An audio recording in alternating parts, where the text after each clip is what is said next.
Would you admit that Apple has surprised you with its resurgence? Because I think you once said that the iPod wouldn't last. No. I think Apple, by thinking about software in the right way, has done very well. In fact, Microsoft is the company who sells the most software on the Macintosh computer. So we're competitors, but we also cooperate on things. Now, you once said that there was a common thread between computer technology and research into health and education in developing countries. Tell me something about that.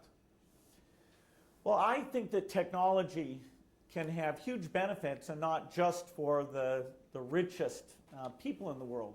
If we can take this technology and use it to advance drug inventions, if we can get the world's materials online and let kids in every country get to the internet, including putting it in libraries and schools and making it easy to get to, then we can kind of empower everyone. And I think that's the best thing about this technology, is that it's so widespread and it's lower and lower cost and more capable.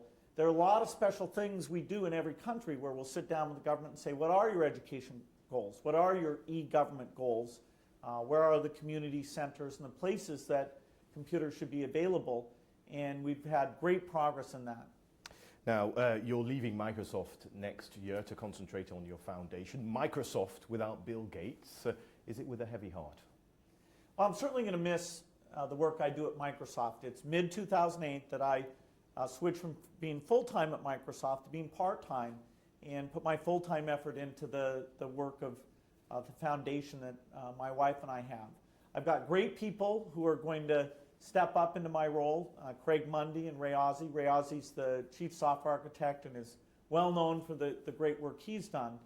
It is a neat job working with such smart people, the competition, the tough problems we have to solve.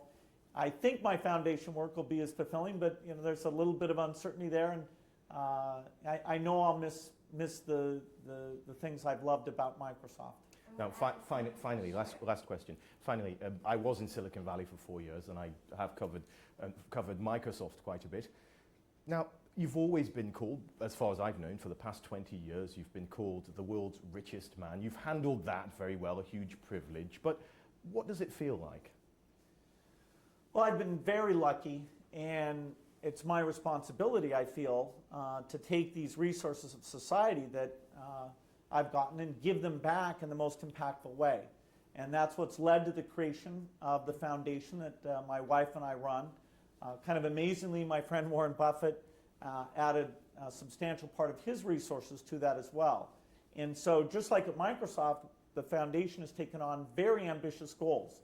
We want a vaccine for tuberculosis and malaria. We want to reduce all the childhood deaths that happen in these poor countries that really isn't visible to the rich world, and the rich world hasn't put enough energy into that. And so it'll take decades to do that. It's very similar to my work at Microsoft, working with smart people, being optimistic, giving them lots of resources.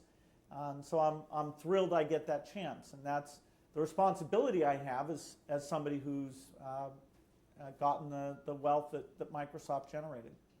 Well, we look forward to speaking to you next year in your new role. Thank you for the interview, Mr. Gates. Thank you.